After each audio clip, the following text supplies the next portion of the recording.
hi, Paul Sakis. Good News Planet, Good News Broadcast, and Pause the World for Peace. Peace is an important consideration in what we're going to be talking about because approximately 1.6 million Americans suffer from IBD, and we're going to learn more about what IBD is. And we're here with Dr. Iduru he's a GI specialist in Houston, very highly acclaimed. And hi, how are you today?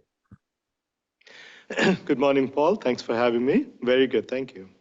I've heard. I don't believe I've had it, but I don't think I've had IBD. I've had a lot of things, but I don't think I had this one.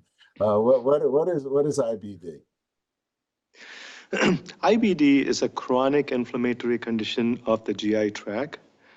About 1.6 million Americans suffer with it. It affects both male and females equally. Okay, and in what way? IBD is caused by an inflammatory process, which can be caused by genetic factors, immune reaction to bacteria, and it's triggered by diet and stress. And IBD. Go ahead. Please go ahead. No, go ahead. IBD is okay. IBD is not IBS. IBS is irritable bowel syndrome. It is commonly mistaken with irritable bowel syndrome, which is a non-inflammatory condition. There are two common types of IBD. One is ulcerative colitis, two, Crohn's disease. Ulcerative colitis is a chronic inflammatory condition involving the rectum and colon, while Crohn's disease is a chronic inflammatory condition which can affect any part of the GI tract. It is characterized by your immune system mistaking your gut flora, bacteria, and food as foreign substances, so it attacks it. Okay, all right. So IBD, well, how does somebody react? In other words, what's the symptom? How would you know you had IBD and you didn't have GERD, and you didn't have indigestion, and you didn't have reflux, and all those? I thought I this is getting closer to something. They stuck this thing down my thing, and they took a what test was that one? One time? A colonoscopy. Well, not a colonoscopy, the one that went down your esophagus, down here. The what? Upper GI endoscopy. Endoscopy, an endoscopy. All right, so were they looking for anything like this?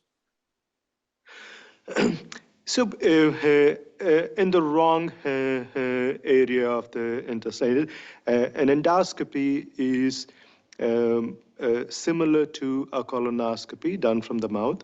A colonoscopy is a test which we do for the diagnosis of inflammatory bowel disease.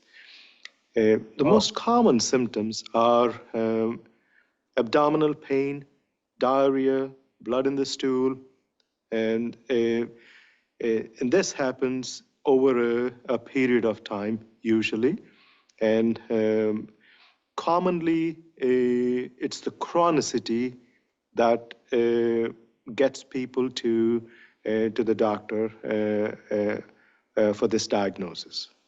Okay, so let's check off another one. Colonoscopy, right? Is that what you said? I think. That's correct. That's correct. Everybody says, "Oh my God, I'm gonna have to drink that water with that stuff." The secret, I think, is the lemon.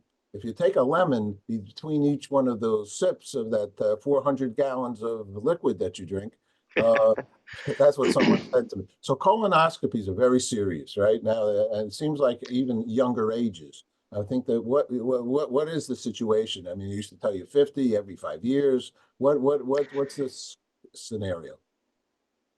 So colonoscopy used to be start at 50 and every 5 or 10 years based on what we found. But in 2018, the recommendations have been changed to 45 years of age. And the interval is based on the findings at the time of the procedure. But I mean, everybody is worried about the prep, not the day of the procedure, not the procedure itself. No. And we have a lot of new preps, which are great. I mean, we have small volume preps, some as a pill form of preps, and some as small as 5 ounces, 2 bottles. Okay. All right. Well, I haven't done one in a little while, not too long, but because it's important. But is the IBD then what's colon rectal cancer? I mean, cancer, this big C word is like the word of all words. Isn't that Right. reason why you go and do a colonoscopy? So the colonoscopies are done for different reasons, both diagnostic and screening reasons. The screening reason is to detect colon cancer through colon polyps, which is a genetic mediated or point mutation mediated. But the diagnostic colonoscopies are for reasons where people have symptoms, like IBD, they have symptoms. And it's very important to note that because of chronic inflammation in IBD, it leads to increased risk of colon cancer. So most people after the age of 8 years with IBD end up on a surveillance track for colon cancer screening. Oh, wait a second. Did you say 8 years? 8? That's correct. Are you saying that somebody 8 years old could have IBD's track? Did I see that? So IBD, having IBD for 8 years or for more, 8 years. you can, sorry. right, for 8 years. But Okay. IBD can affect even infants, neonates. I mean, there is no age where you can get or cannot get IBD. I have diagnosed IBD in a 2-year-old young girl, and I had a 104-year-old African American lady with IBD. So there is no age where you can or cannot get it. So the symptoms, one more time, are what are some of the symptoms that somebody would want to then look into it? So chronic abdominal pain, blood in the stool, diarrhea, and mucus discharge. You get the same symptoms in IBS as well, except blood in the stool. So it is very important to differentiate and not to blow it off as IBS. Go see your doctor, or is there any remedies, any things that, what would somebody have you do? Not eat spicy food? There are a lot of newer treatments, but the treatments are individualized for the disease that we are treating. So I would certainly recommend your viewers to talk to their care provider. But if they need more information, we would recommend they visit weknowibd.com. Okay, could you spend? There's a lot of information there.